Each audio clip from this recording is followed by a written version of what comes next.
Lindsay, and welcome to my channel. I am a cozy travel vlogger who's obsessed with national parks, nature, cute towns, antiquing, basically anything cozy. So today I'm going to be talking about something that I'm really passionate about, and that is traveling solo. I took my first solo trip a few years ago, and I was so nervous before getting started. Honestly, it was one of the best experiences of my life. I am making this video for anybody out there who is thinking about taking a solo trip or wondering if it's something that they should do. Absolutely, you should do it. And here's a video to give you kind of a head start. I will be sharing my 4 favorite places in the US to travel solo, what I look for when I'm traveling solo, and things that I do to make it a little more enjoyable. So let's get started.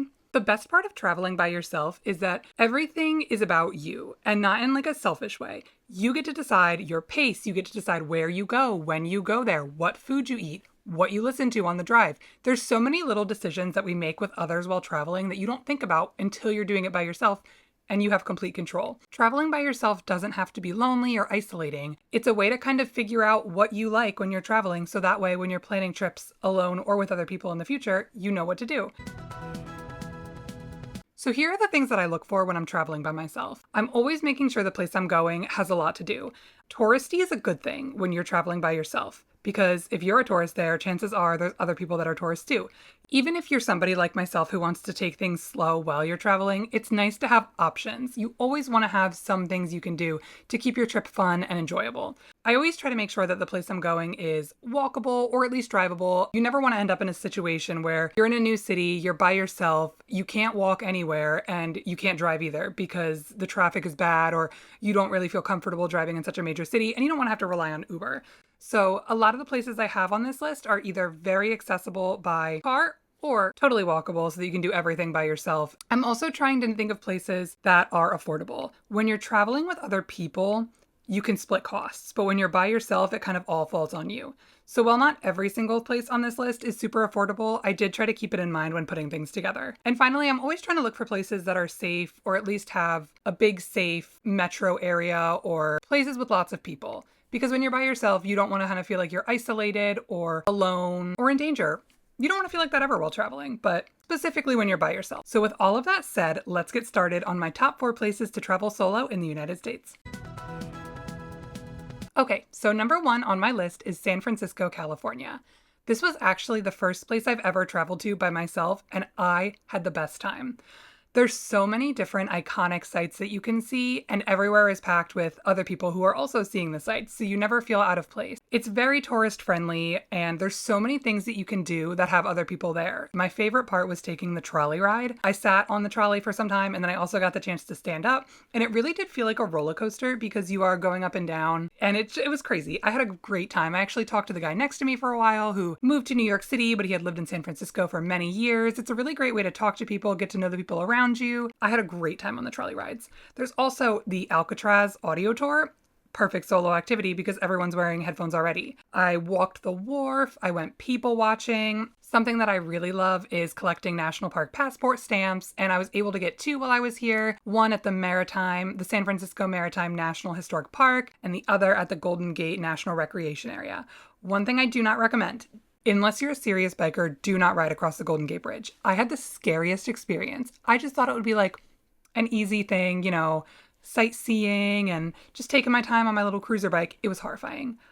It was windy. My bike was shaking all over. There were people, really intense bikers, going past me in both directions. Horrifying. Stressful. Do not do it by yourself unless you are, again, an accomplished biker. Something that I also really loved was Ghirardelli Square. I got a massive chocolate sundae. That was absolutely delicious. San Francisco is great because it's a very walkable city. I didn't need a car. I actually rented one of those e-bikes and I rode it everywhere.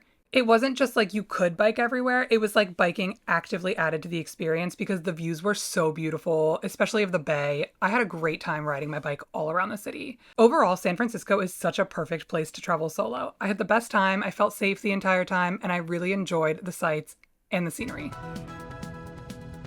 Next, we're going to be talking about Grand Canyon National Park.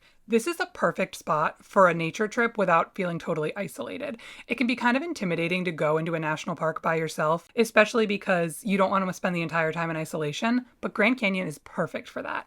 This was actually my first solo national parks trip, and I never felt lonely or isolated. There are so many people there, and that means there are so many great things to do. There are so many awesome tours. I actually took the Pink Jeep Sunset Tour, which was so much fun. I got to sit with a bunch of people that I had never met from all over the country. I got to hear about what brought them to the Grand Canyon, what they were looking forward to seeing. We swapped recommendations. There's so many cool tours though. I really wanted to take a mule ride down into the canyon, but I went in November, so I couldn't go. If you go to the Grand Canyon, based on this recommendation, I need you to ride a mule for me, and I need you to tell me how fun it was, because I still dream about doing that. You will need a rental car for this destination. I picked one up right from the Phoenix airport. It was super easy, and I really enjoyed the drives up and down. On the way up, I stopped at the Montezuma Well National Historic Monument, and I was able to get my National Park passport stamped, and it was also just a really cool place to stop. I also made a stop on the way down and back in the town of Williams, Arizona. I love Williams so much. On the way up, I stopped at Goldie's Route 66 Diner. I got a massive sandwich, some French fries. I walked around the town. On the way back, I stopped at Pine Country Restaurant for pie, and it was so delicious, and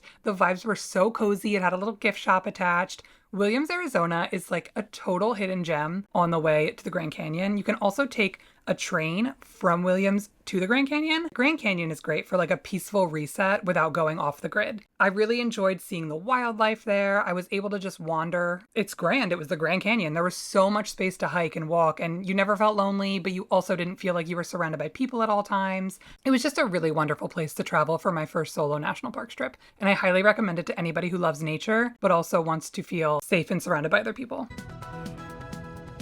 Now on to number 3, we're talking about Boston in Massachusetts, and it is a perfect place to travel by yourself. I actually went here with my best friend, but she was interviewing for jobs, so I was there mostly by myself the entire time, and I had a great time. There's so much to do in Boston, and there's so many historic spots. I went to the Boston Tea Party Ships and Museum. Yes, it is for children, and yes, I was by myself, but I went anyway, and I had a great time. You get to toss like this fake tea into the harbor. I don't know what else you could be looking for. I feel like that kind of sums it up. That's all you need to do. But I also wandered the Freedom Trail by myself, which is super long, and it's a really great way to experience the city because on the trail you'll come into all kinds of different stuff that you might not have come across otherwise. There's also some really cool museums at each stop on the Freedom Trail. The food is great. There's so many historic restaurants. Another thing that's great for solo traveling is finding libraries. Fun fact about me, I was a librarian for many years, and when I'm traveling, if there's a cool library that I can check out, I will definitely be there. Boston has the JFK Library. It has the Boston Public Library, the Mary Baker Edder Library. There's so many places that you can go to be surrounded by history and knowledge and just a really beautiful place. So definitely check out libraries when you're there. Basically with Boston, there's just so much to do and so much to learn comfortably by yourself. I had a great time checking out Quincy Market and Faneuil Hall all by myself, really getting a great chance to people watch because there's so many people that go to these places. There's so many great museums for you to check out. It's just a really great place, especially if you're interested in history. Now, last but not least, we're going to be talking about Washington, D.C. Washington, D.C. is ideal for first-time travelers, basically because there is so much to do and so much of it is free. All the Smithsonian museums are free, and I could spend hours in every single one of them. You probably won't have time to go to all of them. If you do, then do it. Absolutely. There's so many things to see. My favorites are the Library of Congress. I love the Portrait Gallery. I love the Botanic Garden, but you can really tailor your itinerary to your interests. So they have places for science and history and art. You'll never run out of things to see in Washington, D.C., especially if you're interested in museums. When you're traveling by yourself, you want something that'll really fill the time and you want to feel like you're experiencing everything that they have to offer. Washington, D.C. is also great because it's very walkable and bikeable. This was like San Francisco. There's a lot of really great outdoor spots like the National Mall, the Lincoln Memorial, the Martin Luther King Jr. Memorial. Basically, you can get around riding your bike, checking out awesome things outside, getting a lot of sunlight, getting to see the sights without feeling trapped in a car. There's some really great historic food places. Some cities you can go to and maybe they're known for one thing, but DC is known for everything, and it was delicious. There's also a lot of really easy day trips from DC.